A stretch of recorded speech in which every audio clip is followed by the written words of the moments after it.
Bonjour à toutes et à tous.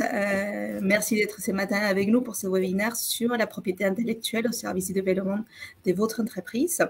Et je me présente, je suis Gisela Sanchez et je suis directrice des affaires européennes et cabinet de conseil au sein du pôle Finance Innovation. Finance Innovation est le pôle de compétitivité de la finance digitale en France. Nous regroupons un écosystème d'environ 600 membres. La typologie de nos membres est assez vaste car nous travaillons avec ces startups, dont presque 400 de nos membres sont des startups, des PME de moins de 100 salariés. Et nous travaillons aussi avec les grands comptes du secteur de la banque, de l'assurance, de la gestion d'actifs, de l'immobilier, de la finance verte et de la gestion de la finance d'entreprise. Ce sont les 6 verticales que nous avons au pôle. Et aussi, nous travaillons avec des investisseurs qui sont partis de notre réseau, des académiques notamment, et aussi des experts conseils, des partenaires conseils et avocats, comme c'est le cas d'aujourd'hui. Et notre objectif est d'accompagner nos membres et de les aider dans leur accélération, et aussi d'apporter du business, évidemment, et de trouver les bons partenaires pour chacun, soit une start-up, soit un grand compte, soit un cabinet de conseil. Et évidemment aussi promouvoir la recherche et l'innovation dans le secteur de la finance digitale. Pour ce webinaire, nous avons choisi comme sujet de discussion la propriété intellectuelle et les dispositifs IP Box. Et nous avons le plaisir aussi d'avoir une société qui va témoigner, qui va nous faire un retour d'expérience sur l'implémentation de ces dispositifs dans une entreprise. Et c'est Yarmea de Caféine. Donc, avant de passer la parole déjà à nos intervenants et vous faire donner les derniers détails de comment ça s'est passé le webinaire, je voudrais faire un petit tour de table pour présenter nos 3 intervenants d'aujourd'hui. Donc, Nina, directrice de IP Box chez Layton. Je vous laisse vous présenter. Oui, bonjour, ravie d'être là. Donc, moi, je suis directrice IP Box au sein de Layton. Du coup, on est sur ce produit depuis 4 ans maintenant. Et dans ma vie antérieure, j'ai été responsable des incitations fiscales à l'innovation pendant 5 ans au sein du ministère de l'économie et des finances. Et dans ce cadre-là, je m'occupais du pilotage CIR, C2I, JEI. Et par écho, j'ai suivi effectivement la mise en place du dispositif IP Box et des négociations avec l'OCDE. Merci beaucoup, Lina. Et Stanislas est chargé d'affaires de l'IMPI. Je vous laisse vous présenter. Merci, Gisela. Alors, je vous remercie. Je remercie Finance Innovation de donner l'opportunité de parler de propriété intellectuelle aujourd'hui. Moi, je suis donc chargé d'affaires à l'INPI. L'INPI, c'est, on va dire, l'Institut national de la propriété industrielle. Mon rôle en tant que chargé d'affaires consiste essentiellement à sensibiliser les porteurs de projets, les projets à la propriété intellectuelle, les aider à identifier leurs actifs immatériels, les aider à élaborer une stratégie de propriété intellectuelle et les aider à la mettre en œuvre. Super, merci beaucoup Stanislas. Et Jan Maillard, Head of Finance chez Caféine. Oui, j'ai pas encore la prétention d'être CEO. En tout cas, merci beaucoup pour votre invitation. Donc, le groupe Caféine, c'est un groupe de 200 salariés créé en 2006 en France, qui a un peu plus de 50 millions de chiffre d'affaires et qui a une activité de kiosque numérique, kiosque à journaux même numérique. Donc voilà, on est accompagné par Layton dans le process IP Box pour bien comprendre les tenants et aboutissants et puis bénéficier également de l'avantage fiscal non négligeable, je dirais, offert par ce dispositif. Merci beaucoup, Yann. Je pense que ça va être très, très intéressant votre témoignage dans quelques instants. Donc, avant de passer la parole à Stanislas, notre premier intervenant, je vous rappelle qu'il y a un espace chat pour poser votre question. Donc, n'hésitez pas surtout à poser vos questions. On va essayer de répondre à la fin de toutes les présentations. Et aussi, sachez que ce webinaire est enregistré et sera disponible dès la fin du webinaire sur le site YouTube de Finance Innovation. Donc, voilà. Donc, Stanislas, je vous laisse la parole.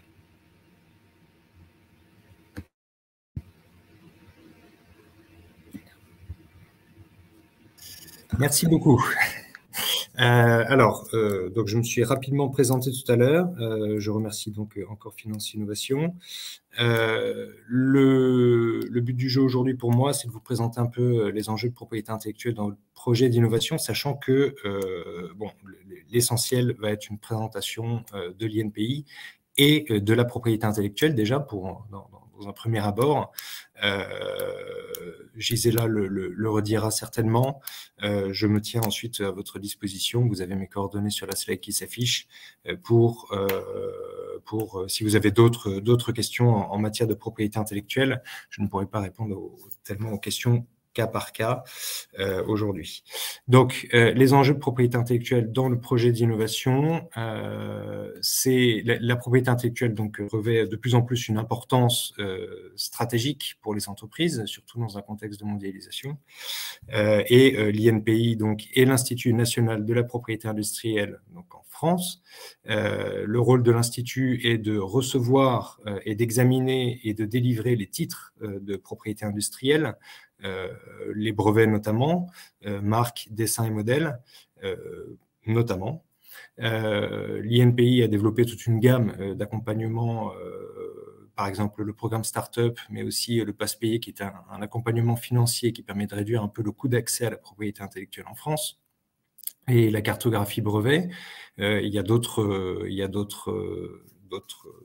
accompagnements possibles, mais en tout état de cause, chaque chargé d'affaires, donc on est plusieurs comme moi, chaque chargé d'affaires a pour mission, comme je l'ai dit, d'accompagner individuellement et dans la durée les entreprises qui viendraient vers nous pour qu'ils développent correctement leur propriété intellectuelle.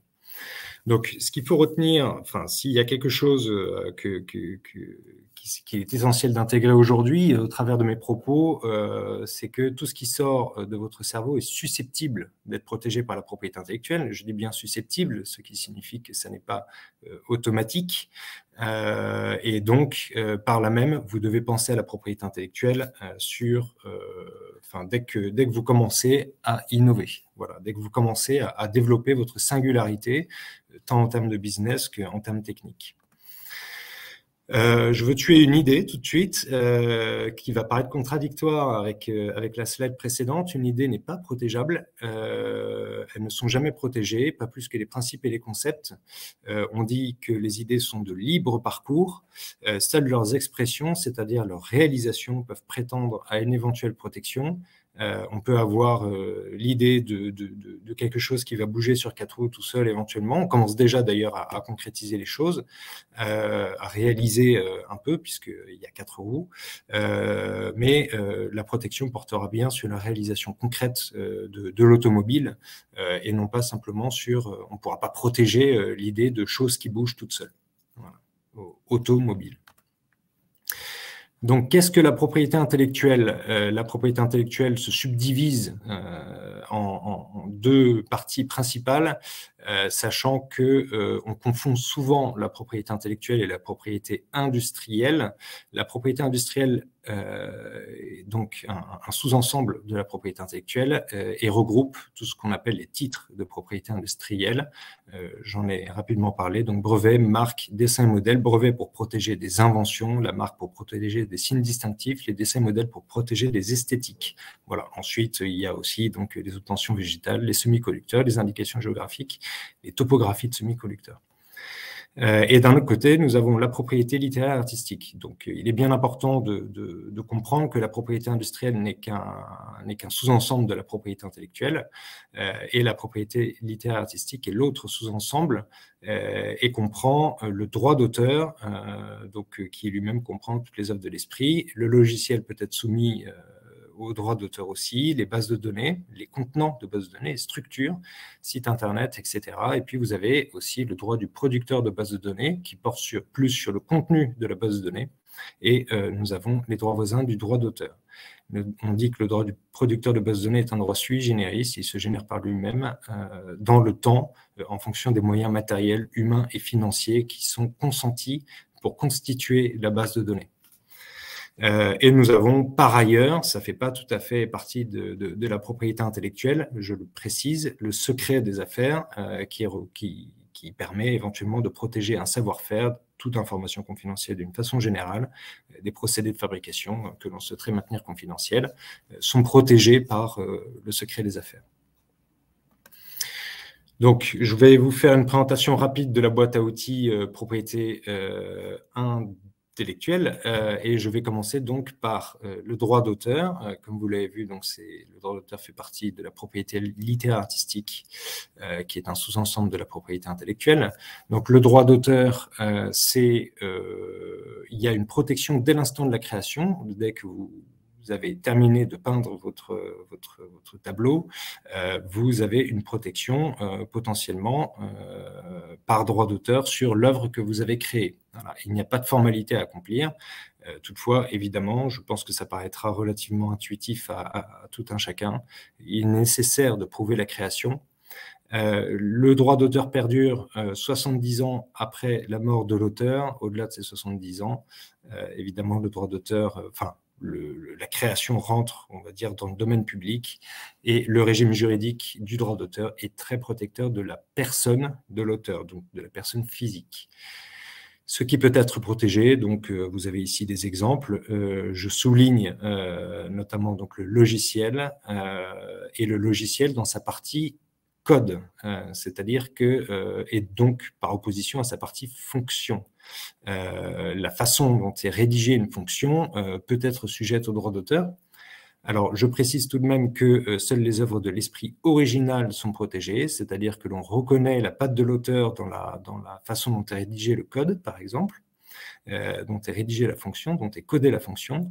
Et cette originalité est, on va partir du principe, puisqu'on est innovant, puisqu'on a rédigé nous-mêmes notre fonction, on va dire qu'elle est acquise, mais évidemment, on n'a pas de certitude sur l'originalité de notre œuvre, tant que l'on n'est pas rentré en procédure judiciaire, tout simplement, c'est le juge qui va trancher sur l'originalité de l'œuvre, voilà, en fonction de beaucoup d'éléments qui lui appartiennent. Donc, les protections par titre de propriété industrielle, donc dans le sous-ensemble propriété industrielle, avec les titres, nous avons donc, j'en ai rapidement parlé, les marques, un droit exclusif d'exploiter sur le territoire d'un État d'un signe distinctif, d'accord. Donc, tous les titres de propriété industrielle, d'une façon générale, sont des droits exclusifs d'exploiter territoriaux. D'accord. Et donc, vous le voyez d'ailleurs, ce sont les premiers bullet points que l'on voit sous chaque titre. Donc, la marque, on peut l'exploiter pendant une durée illimitée. Il faut toutefois renouveler sa marque tous les 10 ans, moyennant donc le paiement d'une taxe dite de renouvellement. Sur la marque, il y a un principe de spécialité qui fait que plusieurs marques, par exemple Montblanc, peuvent coexister. Et souvent, il est d'ailleurs recommandé d'établir ce qu'on appelle des accords de coexistence entre marques, on va dire, orthographiquement identiques, de façon à ce qu'il n'y ait pas de réquisition ultérieure suite au dépôt et à l'exploitation d'une marque Montblanc pour une crème dessert par la marque Montblanc en matériel d'écriture. Donc, les conditions d'obtention de la marque, évidemment, on doit avoir un signe qui doit être distinctif et donc non descriptif. Par exemple, glu pour de la colle, ça ne fonctionne pas. Le signe doit être licite. Par exemple, la marque Chichon, aujourd'hui, n'est pas acceptée selon les critères des bonnes mœurs et de l'ordre. Et la marque doit être disponible.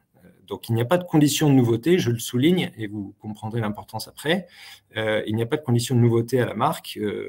Vous avez aujourd'hui, par exemple, la marque, une marque, vous connaissez tous une marque qui peut tomber dans le domaine public, puisque non entretenue, puisque le paiement de la taxe de renouvellement n'a pas été réalisé au bout de 10 ans après le dépôt. Eh bien, cette marque devient à nouveau disponible et vous pouvez déposer la marque vous-même pour les mêmes classes de produits et services et ce sans problème. Les dessins modèles donc permettent de protéger l'esthétique, l'apparence. Cette apparence doit être nouvelle, d'accord ? Ça veut dire qu'elle n'existait pas déjà et doit présenter un caractère propre, c'est-à-dire que l'on doit éviter les sensations de déjà-vu. Il ne doit pas y avoir de sensation de déjà-vu pour que le dessin et modèle soit validement réclamé et déposé. et délivré. Donc, pareil, c'est un droit exclusif d'exploiter sur le territoire d'un État, donc ici, par exemple, en France, pendant une durée limitée, contrairement à la marque, de 25 ans, moyennant le paiement de redevances tous les 5 ans. Le brevet permet de protéger des inventions, d'accord? Ce sont des solutions techniques, des problèmes techniques. On y reviendra rapidement avec les brevets relatifs au logiciel. Donc, le brevet est un droit exclusif d'exploiter sur le territoire d'un État, par exemple la France, pendant une durée limitée à 20 ans maximum, moyennant le paiement de redevances annuelles. C'est pour ça que je dis 20 ans maximum, si vous ne payez pas l'annuité chaque année de maintien en vigueur du brevet, eh bien, le brevet tombe, enfin, l'objet du brevet tombe dans le domaine public. La contrepartie du brevet, c'est donc du monopole, du droit exclusif, c'est la diffusion au bout de 18 mois après le dépôt. Voilà, c'est vraiment la condition. Donc, je disais, on obtient un brevet pour une invention, une solution technique à un problème technique. Cette invention doit être nouvelle, ça veut dire que la solution technique n'existait pas déjà dans l'état de la technique. L'invention doit revêtir une activité inventive, c'est-à-dire que l'invention ne doit pas découler de façon évidente pour l'homme du métier de l'état de la technique. Voilà. Donc, on reviendra éventuellement peut-être dans la question sur ce qu'est l'homme du métier. C'est une fiction juridique. C'est quelqu'un qui est ni trop intelligent, ni trop compétent, ni pas assez. Et donc, il doit y avoir une possibilité d'application industrielle. Ça veut dire que l'invention doit être reproductible par opposition à un tour de main d'un artisan qui, lui, par définition, n'est pas reproductible. Donc, généralement, d'ailleurs, cette dernière condition est respectée. Hein. C'est rare qu'elle ne soit pas respectée. Elle n'est pas respectée souvent dans les cas Enfin, il arrive que ça ne soit pas respecté dans des cas assez rares, voilà. Notamment les cas de mouvement perpétuel. Pour accéder aux données de titres de propriété industrielle, donc déjà déposées, et voir un peu à quoi ressemble éventuellement un brevet, à quoi ressemble une marque, comment on peut la protéger, etc., s'inspirer de ce qui a déjà été fait antérieurement à vous, vous avez des bases de données gratuitement accessibles, notamment data.inpi.fr. La particularité de data.inpi.fr, c'est que cette base de données permet d'accéder aux données entreprises, notamment aussi depuis que l'INPI est guichet unique, mais donc en plus des marques, brevets et dessins modèles déposés par les entreprises. Vous tapez un nom d'entreprise ou un nom de marque, par exemple, ou un mot-clé d'invention, et vous trouverez toutes les inventions relatives à ce mot-clé, toutes les marques qui ressembleraient à la marque que vous avez tapée, et tous les noms, vous trouverez toutes les entreprises qui portent le nom que vous avez tapé. Voilà, tout ça, c'est accessible gratuitement. Vous avez aussi le site EspaceNet qui permet d'accéder à une base de données un peu plus grande, mais que de brevets, par contre. Donc, en matière de propriété intellectuelle, je pense qu'il est important de parler de deux réflexes particuliers. Donc, le réflexe 1, c'est la préservation du secret. Une fois que je pense que vous l'aurez compris, le brevet doit être, l'invention doit être nouvelle pour être brevetable. Le dessin et modèle doit être nouveau pour être délivré.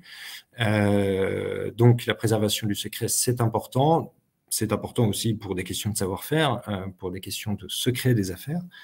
Et donc, on va dire que c'est le premier réflexe le plus important. Ça se manifeste, vous devez le décliner concrètement au sein de votre entreprise, au sein du pilotage de votre projet, en faisant signer les accords de confidentialité. Les trois questions à se poser, c'est qu'est-ce qui est sujet à la confidentialité, qui est sujet à la confidentialité et pour quelle durée. Il doit y avoir une durée d'ailleurs, hein. Tout accord de confidentialité qui ne comporterait pas de durée serait comment dirais-je, caduque, non valable. Vous pouvez éventuellement aussi apposer la mention confidentielle sur les documents sensibles et sur les emails et lettres qui les accompagnent. d'accord? Et on parle bien des choses sensibles. Il ne faudrait pas diluer l'importance de la mention confidentielle dans des mails qui disent bonjour. Sinon, la personne qui est sujette à la confidentialité va finir par être perdue et plus savoir ce qui est confidentiel et ce qui ne l'est pas, et le juge risque d'être d'accord avec lui. Et évidemment, donc, ça passe aussi par sensibiliser les salariés et les stagiaires par des clauses de confidentialité dans les contrats de travail, charte de confidentialité, règlement intérieur. Enfin, voilà, il doit y avoir une culture de la confidentialité au sein du projet, au sein de l'entreprise. Ça permet de se protéger contre l'espionnage économique. Ça permet pas de mettre, de couper les langues et les oreilles. Ça permet pas de mettre un pistolet sur la tempe de qui que ce soit. Donc, quiconque peut parler d'informations confidentielles, mais ça vous donne un ressort pour agir en cas de violation du secret lorsque vous avez formalisé cette confidentialité. D'accord ? Et ça permet donc éventuellement, évidemment, de protéger un savoir-faire, une innovation complexe que l'on souhaiterait maintenir secrète et qui ne pourrait pas être retrouvée facilement par rétro-engineering. Le second réflexe dont je voulais vous parler aujourd'hui, qui est très important, notamment pour le droit d'auteur, mais aussi pour d'autres droits, c'est formaliser et dater. Voilà. Il s'agit de se constituer des preuves de date de création, alors de création esthétique, de création logicielle, de création technique, d'accord ? Donc, constituer des preuves de date de création, c'est-à-dire que on appose une date sur une création, c'est tout bête. On appelle ça des dépôts probatoires. L'enveloppe solo que propose l'INPI peut constituer un outil utile à ce sujet, j'en reparlerai plus tard, tout à l'heure. Et cela permet donc de présumer la titularité sur les créations. Ça veut dire que si c'est vous qui déposez l'enveloppe solo, par exemple, on va présumer que c'est vous qui êtes le titulaire des créations. Donc, il y a une question de charge de la preuve. Ce sera l'autre partie de prouver que la création était bien à elle. Donc, vous n'avez pas à prouver que vous êtes titulaire. Prouver la date et le contenu des créations. Faciliter les négociations avec les partenaires pour d'évidentes raisons de comme tout est formalisé, on ne parle pas de choses abstraites et de choses qui ne sont pas montrables à un éventuel partenaire. Préparer l'éventuel dépôt de brevet, puisqu'on a commencé à formaliser les inventions au sein d'un dépôt probatoire. Matérialiser l'existant au sein de l'entreprise s'il faut élaborer une stratégie de dépôt probatoire de façon à matérialiser régulièrement l'existant au sein de l'entreprise, tout ce qui pourrait comporter, on va dire, une valeur ajoutée à vos yeux, déterminer les inventeurs et au plus près dans le temps de la création, et ça permet d'avoir le droit de possession personnelle antérieure pour ce qui concerne les inventions. J'en parlerai peut-être plus tard. Le droit de possession personnelle antérieure est lié à la personne physique qui a déposé l'enveloppe solo ou la personne morale qui a déposé l'enveloppe solo. Donc, attention à cette notion. Ce droit de possession personnelle antérieure est incessible. J'ai dit que je ferai un petit focus sur l'enveloppe solo, donc c'est un moyen de preuve. Il y a d'autres moyens de preuve, vous l'avez vu sur la slide précédente, notaire, huissier, etc. Les dépôts APP pour vous, éventuellement qui nous écoutez, les dépôts donc auprès de l'Agence pour la protection des programmes, qui permettent aussi de constituer des preuves. L'idée, c'est de faire intervenir un tiers de confiance, un tiers certificateur, dont la probité n'est pas remise en cause de base, ni par le juge, ni par personne. Évidemment, on pourra toujours trouver un avocat courageux qui pourra remettre en cause la probité de l'INPI, mais ce sera bien à l'avocat de prouver que l'INPI n'est pas corrompu. Donc, l'INPI, c'est l'INPI qui appose une date sur un contenu. Alors, eSolo, c'est une version numérique, ça existait en version papier avant, donc on appose une date sur un contenu et le contenu, l'INPI ne le connaît pas. Voilà. Et ce contenu demeure confidentiel tant que vous choisissez que le contenu demeure confidentiel. Il s'agit donc de prouver une date de création et offrir une présomption de titularité sur les créations contenues dans l'eSolo, dans l'enveloppe solo électronique. C'est une preuve pour revendiquer un droit. Donc, ce droit peut être un droit de possession personnelle antérieure dont j'ai parlé tout à l'heure, mais aussi un droit d'auteur, puisque le droit d'auteur, vous l'avez en soi. C'est bien de déposer une enveloppe solo pour prouver que vous aviez bien créé cette création à cette date-là et que c'est bien vous qui l'avez fait. Donc, ça n'est pas un titre de pays, donc on ne peut pas concéder de licence, on n'a pas de monopole exclusif d'exploitation, sauf pour ce qui est du droit d'auteur. Mais pour les inventions, par exemple, ça ne vous donne pas un monopole exclusif d'exploitation sur le territoire français. Attention, l'enveloppe solo est valable sur le territoire français. On peut tenter de faire entrer une enveloppe solo dans les procédures judiciaires à l'étranger, mais on va dire que cette preuve-là n'est pas aussi autant reconnue qu'en France. Donc, ne confère pas de monopole, je l'ai dit, ne remplace pas un titre de pays quel qu'il soit, brevet, marque, dessin et modèle, et n'est pas publié par l'INPI, je l'ai dit. Voilà, donc il y a une complémentarité certaine entre les enveloppes solo et les titres de propriété intellectuelle, et le dépôt d'un titre de propriété intellectuelle est peut-être utilement précédé d'un dépôt d'enveloppe solo contenant ce que l'on souhaite déposer en titre de propriété industrielle. Donc, un cumul de protection est possible sur une création. C'est aussi pour ça que l'enveloppe solo trouve son utilité. D'accord ? C'est une formalisation en attente du dépôt, je l'ai dit, peut constituer une première démarche pertinente dans une stratégie de pays globale. D'accord ? Et d'autant, et je le dis avec d'autant plus de certitude que le coût d'une enveloppe solo est relativement modique. Il est d'aujourd'hui 15 € pour 10 mégaoctets et 10 € par 10 mégaoctets supplémentaires. Et les cumuls de protection, et c'est pour ça que c'est utile aussi de déposer des enveloppes solo, sont possibles. Notamment, on peut cumuler des protections pour un signe distinctif, un logo, en l'occurrence, droit d'auteur, droit des marques. L'utilité de faire ça, c'est dans le petit hexagone à droite, il y a différents ressorts juridiques possibles. Ensuite, pour agir en cas de contrefaçon, vous pouvez agir en contrefaçon de droit d'auteur et agir en contrefaçon de droit des marques. Et c'est toujours utile, d'autant que le droit des marques est beaucoup plus simple, rapide et généralement moins coûteux à mettre en œuvre qu'une procédure judiciaire en contrefaçon de droit d'auteur. Droit d'auteur, dessin et modèle, on l'entend bien pour les créations esthétiques. Droit d'auteur, brevet. Alors attention, pour ce qui est du cas du droit d'auteur et du brevet, attention, pour le cas du logiciel, je l'ai dit, le droit d'auteur dans le logiciel permet de protéger la façon dont est codée une fonction, dont est codé le logiciel. Le brevet, lui, permet de protéger des fonctions du logiciel qui pourraient avoir des répercussions techniques. Droit d'auteur, brevet, marque, dessin et modèle, on peut trouver sur un même produit, on peut cumuler le produit peut être protégé de façon multivectorielle par le droit d'auteur, brevet, marque, dessin et modèle. Attention, l'objet de la protection à chaque fois diffère. Comme je l'ai dit, par exemple, pour droit d'auteur et brevet, ça ne protège pas la même chose pour le logiciel.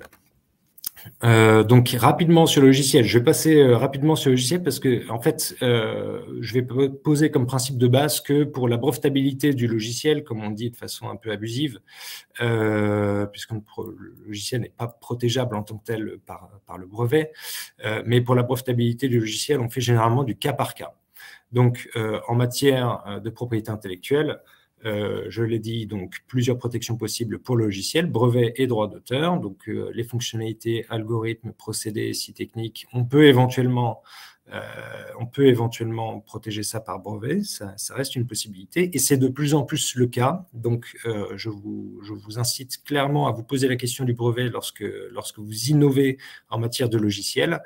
Et puis d'un autre côté, donc en matière de protection, vous avez aussi la protection par droit d'auteur pour les interfaces graphiques, mais aussi donc pour code source objet, matériel de conception. Je vous donne des exemples, on va dire, de ce qui pourrait être brevetable en matière de logiciel. Donc, les effets techniques sont importants. L'appréciation des effets techniques sont importants pour la brevetabilité de fonction du logiciel. Donc, voici quelques exemples. La compression de données, gain de place mémoire pour le stockage des données, etc. Par exemple, ça, c'est éventuellement brevetable, pour autant que ce soit nouveau. Optimisation du temps de traitement et de transfert des données compressées, etc. Il y a protocole de communication, identification des sources et maîtrises, prévenir la perte d'informations, autocorrection en cas de perte de données, garantir l'interopérabilité.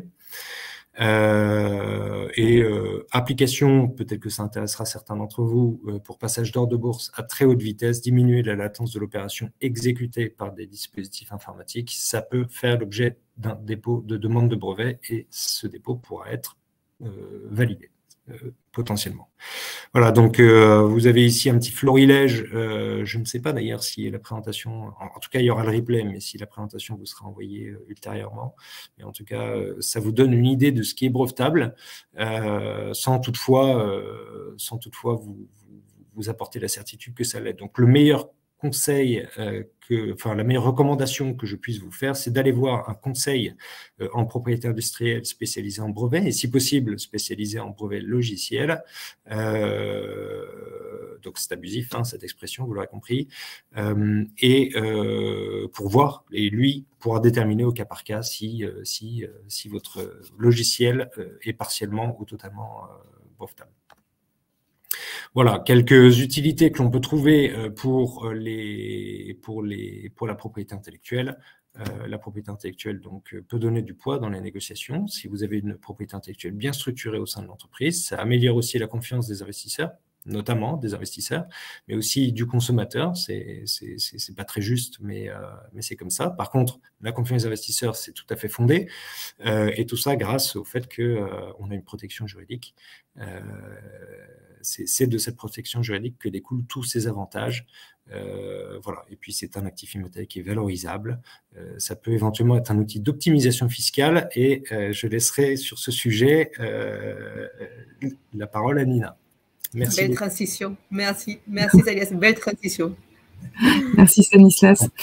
Alors, par contre, je vais partager ta présentation. Ouais. Oui, effectivement, alors nous, on a une approche complémentaire qui se recroise. Effectivement, l'idée, c'est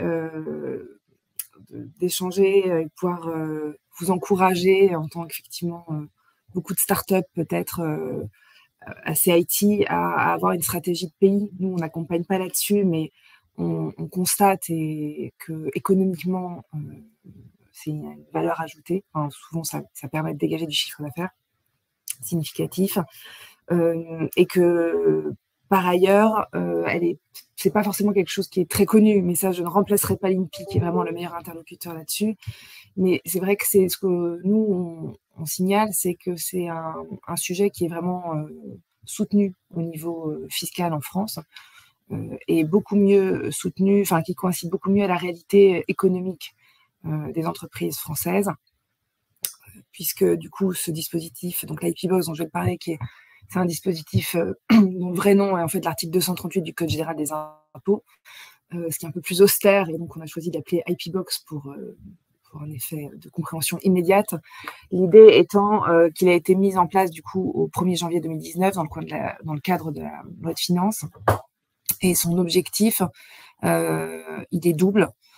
C'est d'une part en fait de se conformer à l'OCDE qui nous a reproché d'avoir un régime préexistant qui était plus restreint et qui concernait essentiellement les brevets, qui était tout comme trop incitatif, et donc du coup c'est de proportionner l'avantage fiscal pour nos entreprises à la réalité en fait de la valeur ajoutée par les entreprises dans leur propriété intellectuelle. En d'autres termes, c'est vraiment d'inciter également à garder des entreprises qui créent de l'API, donc pays au sens large. J'y reviendrai plus tard, mais par rapport au slide que présentait Stanislas, c'est une PI, c'est du brevet, du certificat d'obtention végétale, mais c'est en gros du brevet sur du vivant pour simplifier, et du logiciel protégé par le droit d'auteur. Mais c'est également des procédés de fabrication lorsqu'ils accompagnent des brevets. L'idée, c'est de dire, lorsqu'on développe, notamment via le CIR ou tous les dispositifs de soutien à l'innovation, des brevets ou logiciels protégeables par le droit d'auteur, eh bien, on a intérêt à continuer à les exploiter en France et à ne pas aller les loger ailleurs, ce qui était avant le cas. Pardon. L'idée, c'est que vraiment ce dispositif, il va être cumulable avec donc le CIR, le C2I, le JEI. Le JEI, c'est pas forcément pertinent, je vous expliquerai pourquoi après, et les aides et subventions, et qui vient en fait se positionner comme dernière brique du cercle vertueux de l'innovation Voilà, pour dire, voilà, la France ne subventionne pas que des projets de R&D, elle soutient aussi les projets finalement, alors qu'ils soient de la R&D ou qu'ils n'en soient pas, au sens du CIR, mais qui finalement sont des succès économiques. Et ça, c'est pas forcément, c'est plutôt innovant comme dispositif par rapport à la culture française traditionnelle du soutien public. Donc, pour aller plus loin dans ce que c'est que ce dispositif, c'est effectivement, du coup, un régime qui permet non pas un crédit d'impôt comme le CIR, mais un taux d'IS réduit. Donc, c'est important comme distinction dans la manière dont il va s'appliquer et les impacts qu'il va pouvoir avoir au niveau financier pour une entreprise. C'est un taux réduit qui va s'appliquer sur des revenus, du coup, de vos... Alors, je vais par rapport au public présent, on va se concentrer sur effectivement les brevets et les logiciels protégés par le droit d'auteur, mais tout le raisonnement est valable pour les certificats d'obtention végétale et les procédés de fabrication industrielle associés au brevet. Donc, en gros, on va appliquer un taux d'IS sur un revenu net IP Box qui est calculé à partir de revenus qui seraient issus de cession, concession ou sous-concession. Et donc, ça nous permet d'avoir un taux d'IS qui baisse de 15 points. Donc, c'est vraiment très important. Ce dispositif, il a 3 caractéristiques principales. C'est une option fiscale. Donc, en fait, il faut opter à travers le CERFA 2468 SD ou 2467 si on est dans une cadre d'intégration fiscale.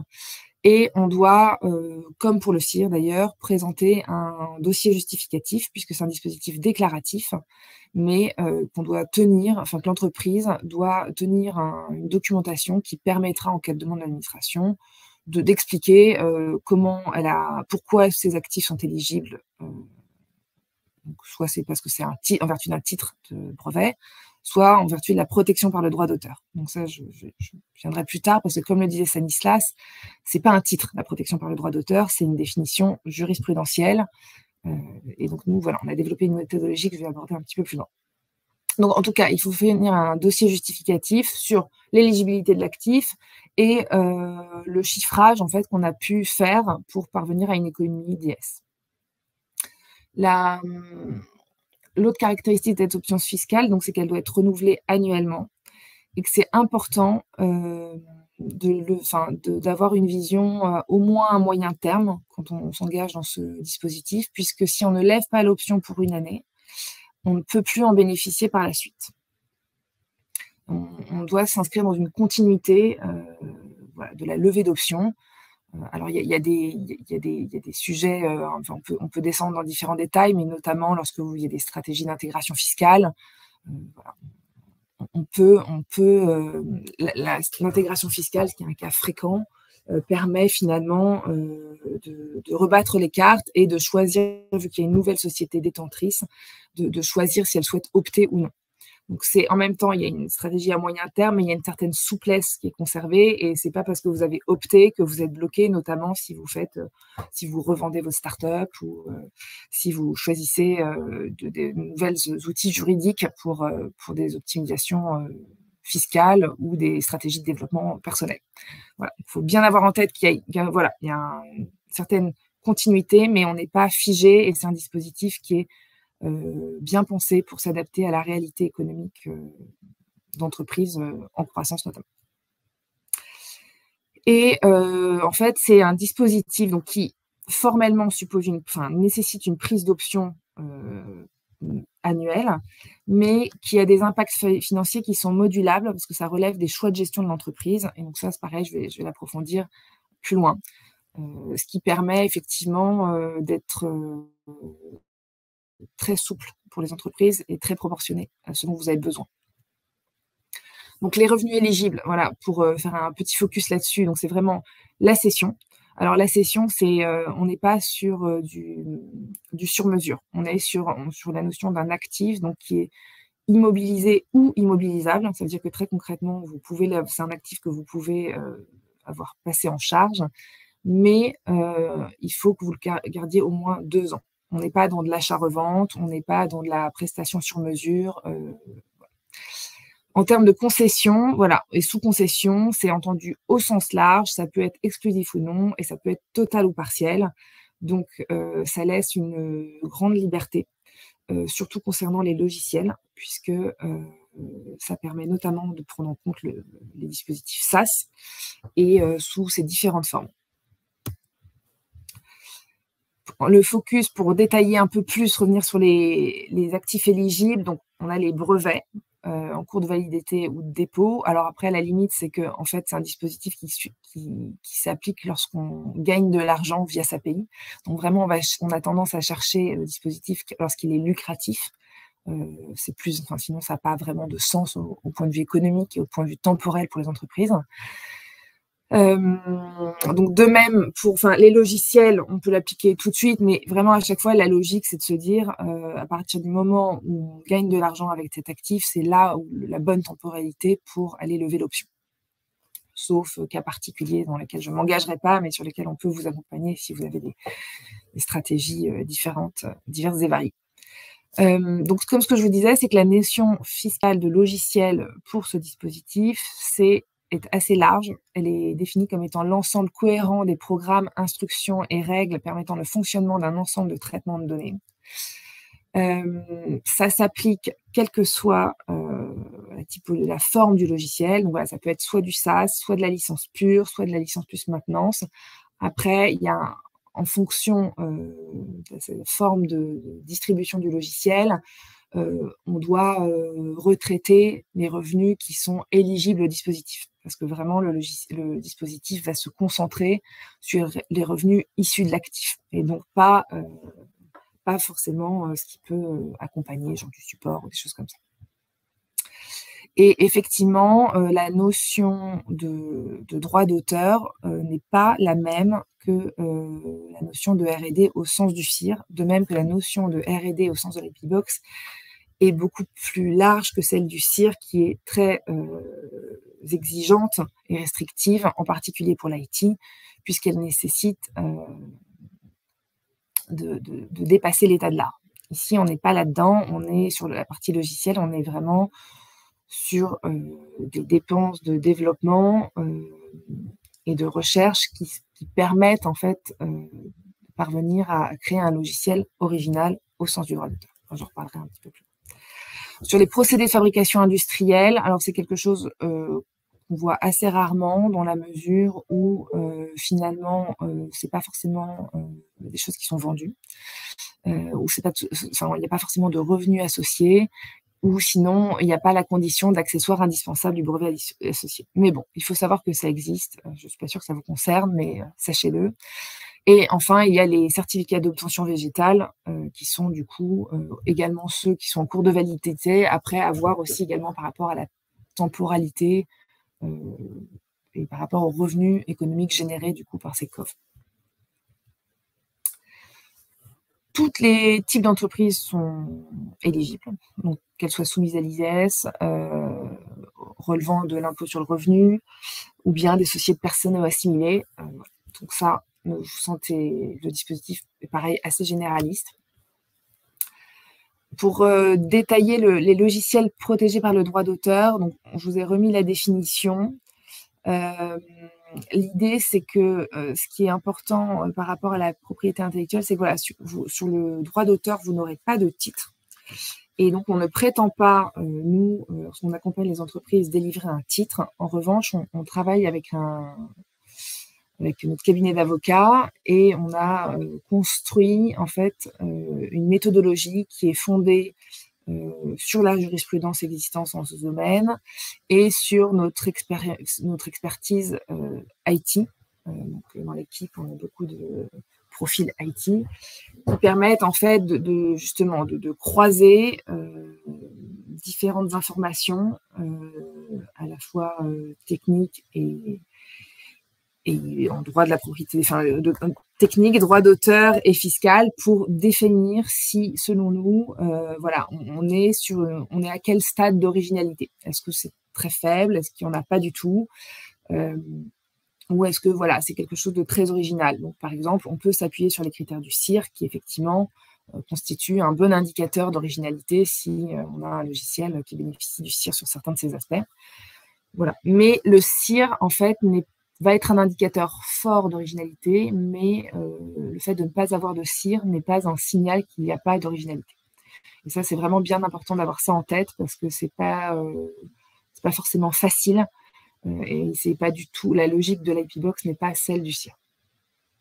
Donc voilà, nous on s'appuie sur notre analyse à la fois technique et juridique pour accompagner nos clients et leur faire des recommandations d'opter, de ne pas opter à ce dispositif, et puis sur voir quelles parties peuvent être éligibles ou non. Ce qu'on va regarder, pour les dépenses, pour calculer l'assiette IP Box, c'est-à-dire en gros les revenus moins les dépenses, ça va être, donc les revenus, pour rappel, c'est tous les revenus de cession, concession ou sous-concession. Et on va soustraire finalement tout ce qui est dépenses de personnel et de recherche, les dépenses d'externalisation de la R&D, les dépenses d'acquisition de matériel et de fourniture, d'acquisition d'actifs incorporels, parce que vous pouvez très bien avoir un logiciel qui est original dans son ensemble, mais qui s'appuie sur des briques technologiques que vous avez achetées et qui, elles, ne sont pas du tout originales. Nous, après, on accompagne pour voir comment on retraite ça et qu'est-ce qu'on retient au titre de l'IP Box ou non. Mais en tout cas, le fait de s'appuyer sur des briques IT pas du tout originales n'est pas du tout forcément un obstacle à bénéficier de ce dispositif-là. On va aussi prendre les dépenses de prise et de maintenance de titres de propriété intellectuelle. Donc, c'est pas forcément un cas fréquent quand on est sur des logiciels, mais ça arrive lorsqu'on accompagne des entreprises qui ont des brevets ou des COV. Ça, on prend en compte. Et puis, effectivement, tout ce qui est redevance de concession ou d'actifs éligibles en cas de sous-concession. Et c'est notamment des cas qui arrivent lorsqu'on est dans des... soit du logiciel, mais aussi des brevets et des COV. C'est un cas très fréquent, modèle économique.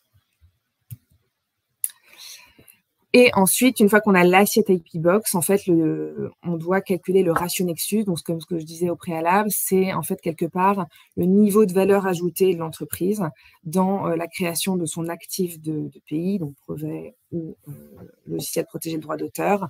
Et donc, c'est là, en fait, quelque part, c'est cet indicateur-là qui va permettre effectivement de proportionner l'avantage fiscal à la réalité de la R&D portée par l'entreprise, puisque du coup, en fait, on fait un ratio entre les dépenses directes qui sont majorées de 130% et qui sont portées par l'entreprise, soit en direct, soit via la sous-traitance non liée, donc c'est non lié au sens fiscal, et donc c'est-à-dire quand il y a moins de 95% de détention et pas de contrôle économique d'une entreprise sur l'autre. Et on le divise par la totalité des dépenses réalisées pour cet actif. Et donc là, ça prend en compte la sous-traitance liée. Donc effectivement, ça peut pénaliser et ça peut jouer défavorablement en cas d'intégration fiscale ou entre filiales. Voilà. Donc ça, on regarde au cas par cas.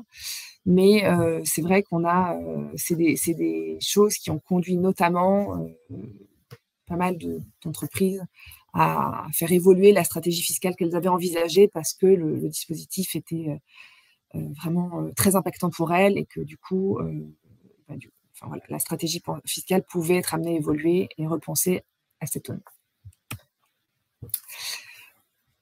Pour faire une piqûre de rappel par rapport à ce qui était dit précédemment, c'était sur l'articulation effectivement du CIR et de l'IP Box. Vous montrer sur une frise chronologique un peu ce que ça veut dire. En général, quand on va développer un actif, on va faire des travaux de R&D. Alors, ils peuvent être éligibles au CIR, mais ils peuvent ne pas l'être. Et donc, c'est la partie 1, finalement. En général, on n'a pas de revenus associés, parce que par définition, notre actif, il n'est pas fini, il n'est pas abouti. Et donc, on va être là sur du CIR, principalement, éventuellement des aides et subs. Et puis ensuite va arriver la période de la maturité économique. Donc on a un revenu qui finalement dépasse nos dépenses et c'est à partir de ce moment-là qu'il convient de s'intéresser à l'IP Box. Et possiblement, on peut continuer à cumuler du CIR avec de l'IP Box, mais vraiment, nous, ce que le dispositif vise, c'est des revenus, enfin, c'est des actifs voilà, qui sont lucratifs pour une entreprise. Parce que le deuxième partie, enfin, ce qu'il faut retenir, c'est effectivement, c'est des impacts significatifs de deux types. D'une part, direct, ce qu'on va aborder, et puis d'autre part, on cumule avec le CIR, qui est souvent un sujet principal chez les entreprises, et donc j'aborderai plus tard. Pour l'impact fiscal, ce qu'il faut retenir, c'est que bon, tous les ans, vous avez une capacité à faire des choix de gestion en tant qu'entreprise. Donc nous, on accompagne pour présenter les possibilités, s'il y a possibilité, parce que c'est pas toujours le cas. Mais en gros, il y a 3 grandes possibilités. C'est lorsque on va calculer notre résultat IP Box, donc on va faire l'assiette, on va faire revenu moins dépenses fois Nexus. C'est très simple comme ça, c'est un peu plus complexe en réalité, mais soyons clairs. Donc voilà, on va calculer un résultat net IP Box et on va le comparer au résultat fiscal que vous auriez payé normalement sans IP Box. Et là, on va voir si dans le premier cas que je vous présente là, le résultat IP Box, il est inférieur ou supérieur au résultat fiscal. Lorsqu'il est inférieur, dans le cas 1, eh bien, on va appliquer, finalement, on va faire une forme de substitution. C'est-à-dire qu'on va appliquer notre résultat IP Box et son taux, auquel s'associe un taux à 10%. Et pour la quote-part de résultat fiscal qu'on n'a pas pu substituer, parce qu'il n'y en avait pas assez finalement, il n'y avait pas assez de résultats IP Box pour substituer la totalité, on va garder un taux à 25%. Ce qui va nous donner, voilà, c'est peut-être plus simple en graphe. Vous voyez l'exemple. Donc, dans le premier cas, on a un résultat à 3 millions avec un IS à 795 000, on va dire. Et nous, on vous calcule un résultat IP Box et on constate que vous avez 2 millions de résultats IP Box. Donc, ce que ça veut dire, c'est que pour ce résultat IP Box, à 10%, vous payez 200 000 € d'IS. Il va rester du coup un résultat imposable de 1 million qui sera imposé à votre taux normal, donc de 25%, on va dire. Et donc, ça vous donne finalement un IS total de 250 000 plus 200 000, donc de 450 000, un 465 000 € d'IS finalement versus les 795 000 € que vous auriez dû payer s'il n'y avait pas eu d'IP Box. Donc là, on est dans un cas où déjà on a une économie d'IS significative, mais ça, c'est le cas finalement le moins intéressant. L'autre possibilité, c'est lorsque votre résultat IP Box il est supérieur au résultat fiscal imposable à taux normal. Et dans ce cas-là, vous avez toujours la possibilité de choisir 3 choses. Soit vous compensez, c'est-à-dire que vous substituez, je vais vous montrer par exemple, après, ça sera plus lisible, soit vous substituez votre résultat IP Box à votre résultat fiscal, et dans ce cas-là, vous passez d'un taux d'IS de 25 à un taux d'IS à 10. Soit, c'est ce qu'on appelle la compensation. Donc, on ne va pas plus loin que substituer notre résultat fiscal. Soit on fait de la non-compensation, si c'est possible, toujours dans ce cas, si c'est possible, c'est-à-dire qu'on choisit finalement de payer 10% d'IS sur un montant qui est supérieur à notre résultat fiscal. Donc, on payera toujours moins d'IS que ce qu'on devait payer avant, mais on paye plus que juste si on se contente d'une économie. Et en fait, l'intérêt de faire ça, c'est qu'on va créer du déficit qui va être imputable soit pour l'avenir, sans limite de temps, donc sur vos prochains revenus fiscaux, soit si toutes les conditions par ailleurs sont remplies pour vous, vous pouvez faire un report en arrière, donc du carryback. Voilà. Mais ça, bon, ça c'est dans les limites usuelles du carryback. Soit, et c'est ça qui est assez fou dans ce dispositif, vous pouvez faire un compromis, c'est-à-dire vous dire que finalement, vous n'avez pas besoin de générer tout votre déficit parce que votre modèle économique fait que finalement, le dispositif IP Box en fait, va vous faire passer totalement finalement une imposition à 10% sans vraiment d'aléas. Soit vous ne savez pas trop, ou soit vous avez le cycle de vie de votre actif, enfin votre logiciel ou votre brevet, vous savez qu'il va décroître, vous avez prévu des investissements. Enfin voilà, ça nous on vous accompagne pour voir, et ça c'est vraiment au cas par cas. Mais en tout cas, vous avez la possibilité de couper la poire en deux, c'est-à-dire de générer du déficit, mais pas en totalité. Comme ça vous limitez quelque part votre sortie d'IS facultatif. Ce que moi, j'appelle de l'investissement fiscal, mais ce qui n'est absolument pas un terme juridique. Donc ça, c'est ce que je vous ai expliqué sur le report en arrière ou le report en avant. Et l'articulation importante à avoir en tête, c'est par rapport au crédit d'impôt, donc CIR essentiellement, mais également C2I. C'est que si vu que l'IP-Box est un taux réduit, en fait, on va l'appliquer préalablement au CIR ou au C2I qui sont des crédits d'impôt. Donc, lorsqu'on applique l'IP-Box, on se retrouve dans un cas où vous n'avez plus assez d'IS finalement pour imputer votre CIR ou votre C2I, selon votre catégorie d'entreprise. Donc, en gros, selon que vous soyez une PME ou non, le CIR va être immédiatement remboursable, enfin à 6 mois, ou à 3 ans.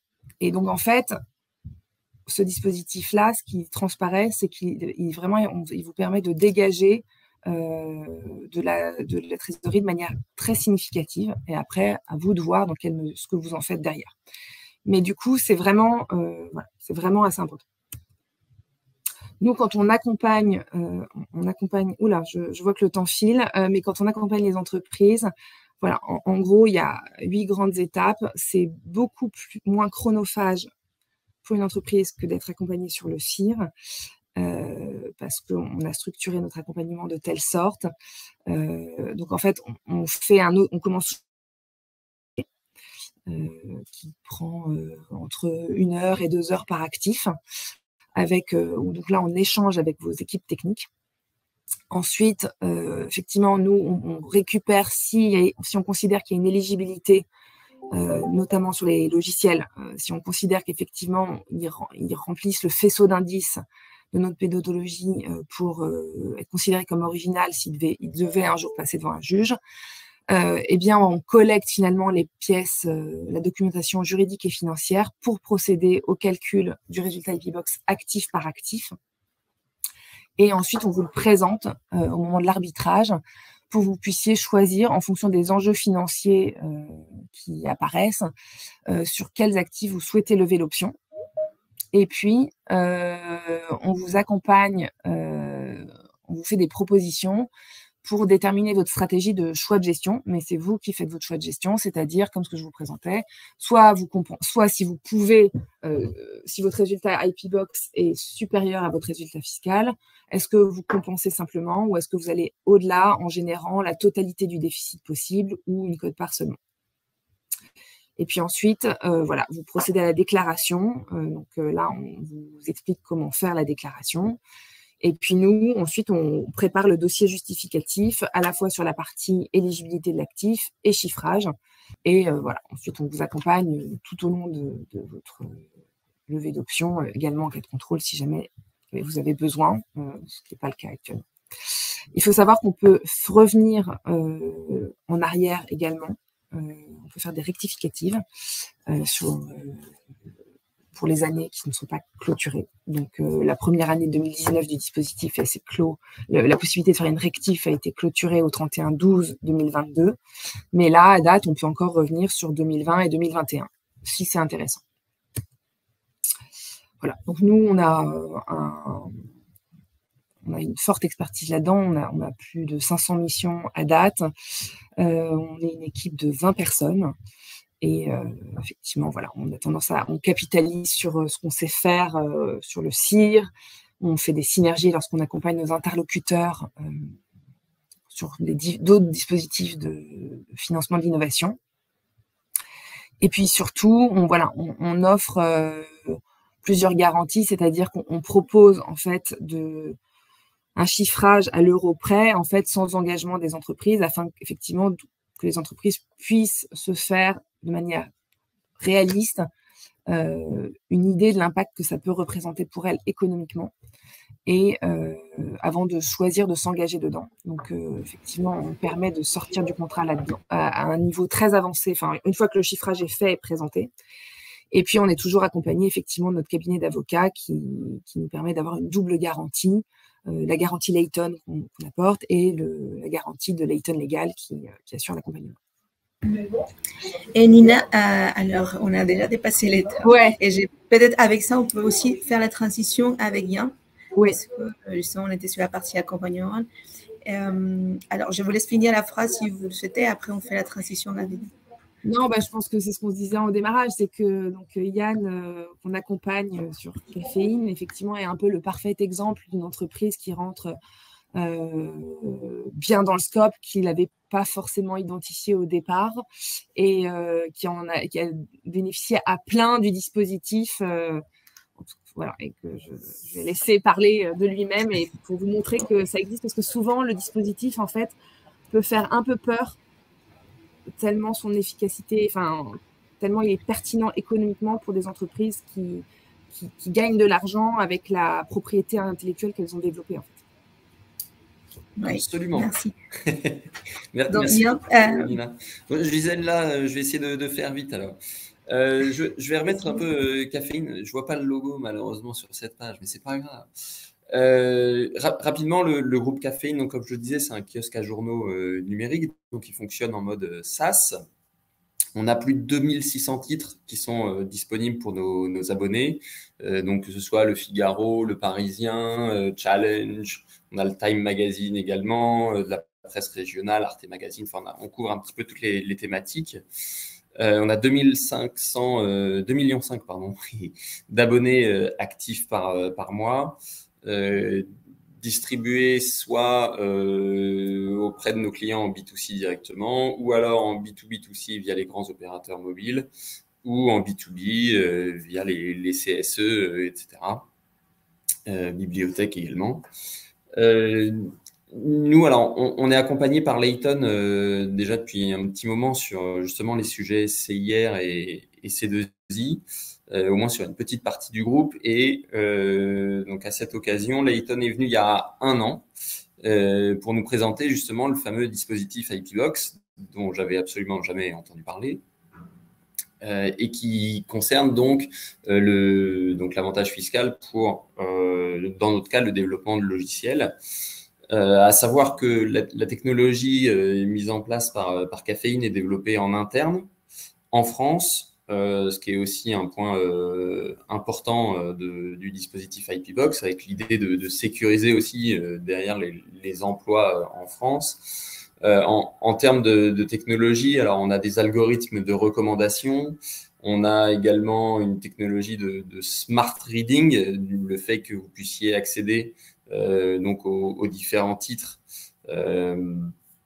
sur mobile, sur tablette et sur site internet. Donc, il faut que le contenu de tous nos titres puisse s'adapter aux différentes tailles d'écran et avec une ingestion de format pareil, qui est multiple avec du PDF, de l'audio, bientôt de la vidéo et du podcast. Donc, tout ça dans le même environnement. Donc, développé en interne et ce qui a fait que Caféine était a priori, en tout cas, reconnu par Layton comme un candidat idéal. Et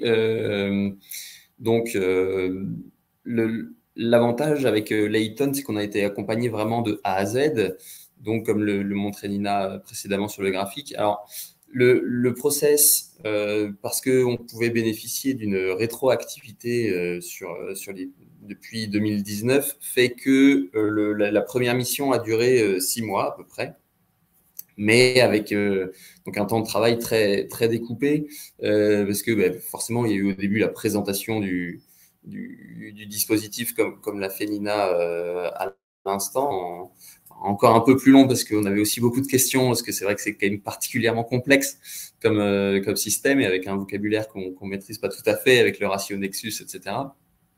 Mais en tout cas, l'accompagnement s'est très bien fait avec également la prise en considération des équipes techniques, qui est toujours important à bien comprendre. Donc là-dessus, je trouve que Layton a fait un très bon travail justement de discussion avec les équipes et c'était plus que 2 heures à mon sens, Nina, justement pour bien comprendre le fonctionnement du logiciel Caféine.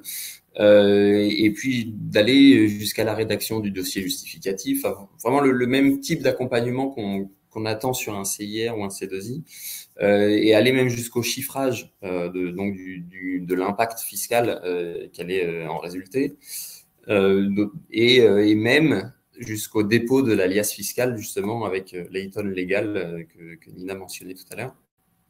Donc, l'intervention de Caféine a été minimisée parce que, justement, l'expertise Layton fait que tous les sujets sont abordés et que tout est déjà prévu pour savoir quelles sont les informations à remonter, de quels endroits elles sont censées provenir, etc.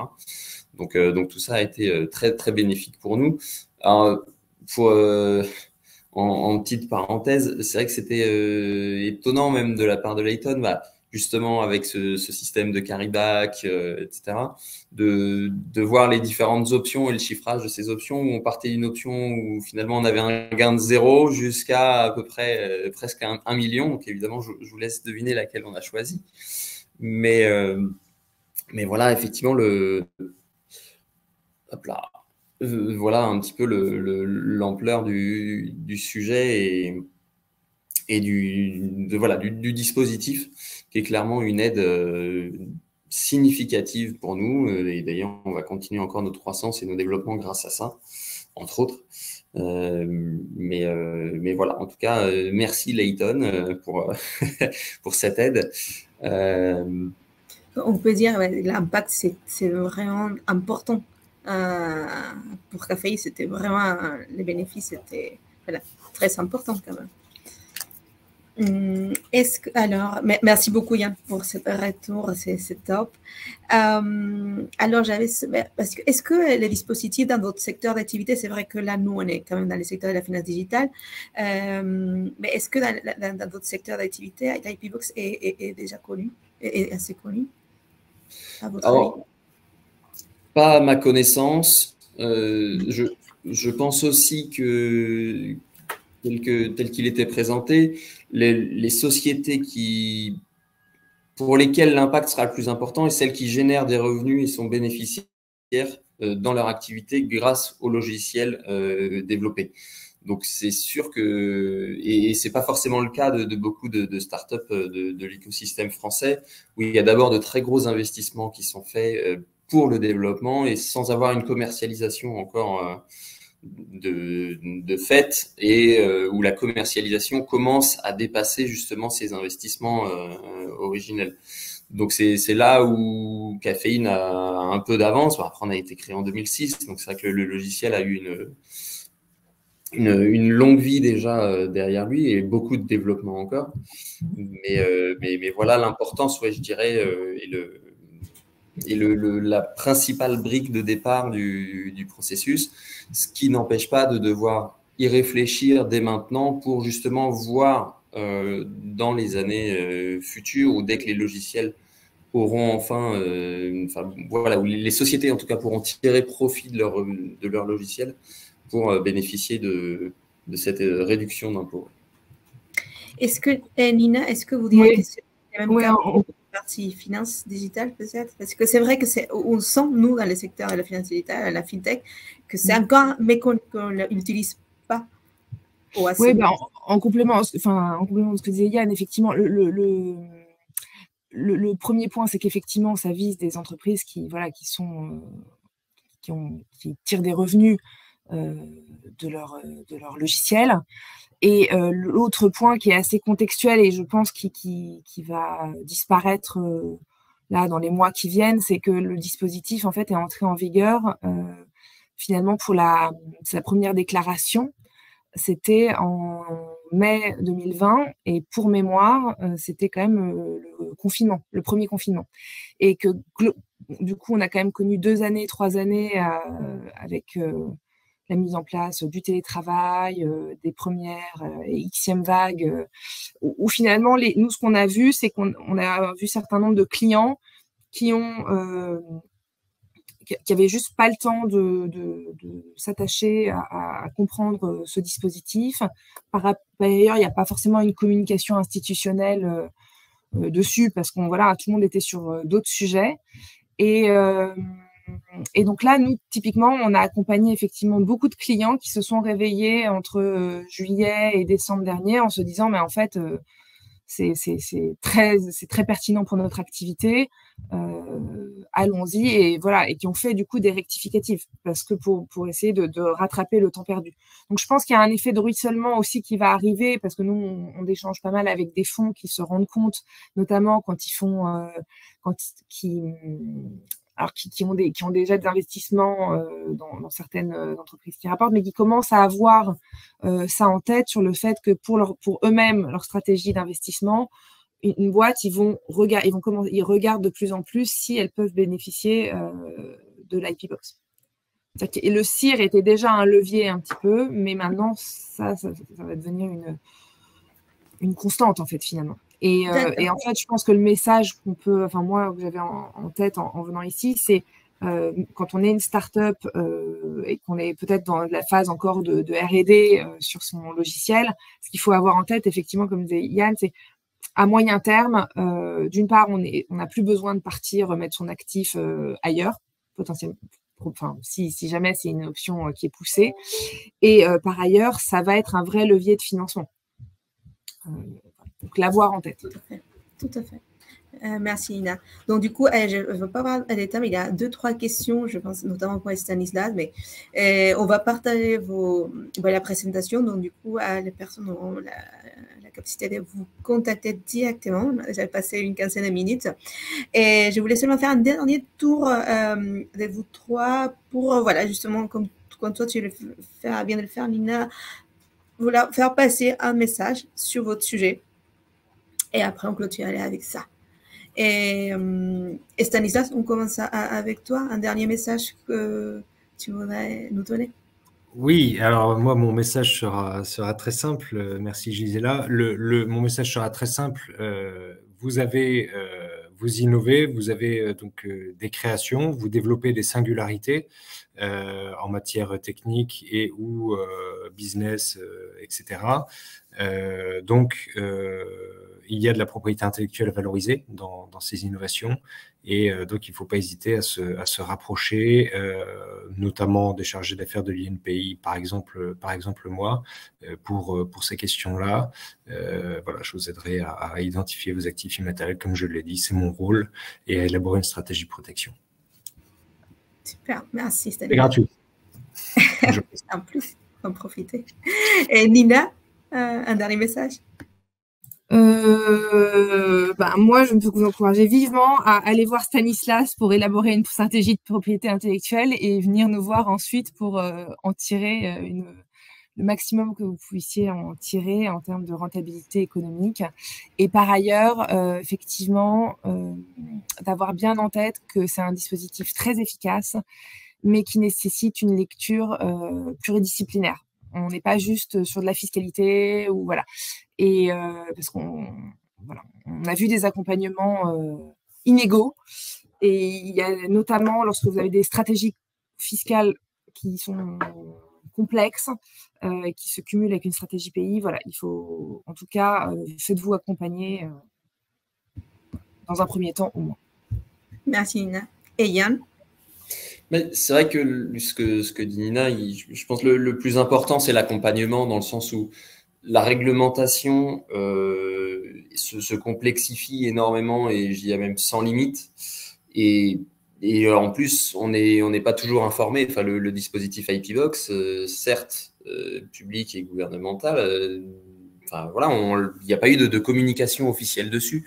Donc, sans Layton ou sans un accompagnement, on n'aurait jamais eu ce dispositif-là et qui, en plus, n'est pas simple. Et donc, c'est impossible de se lancer seul dans ce genre d'aventure.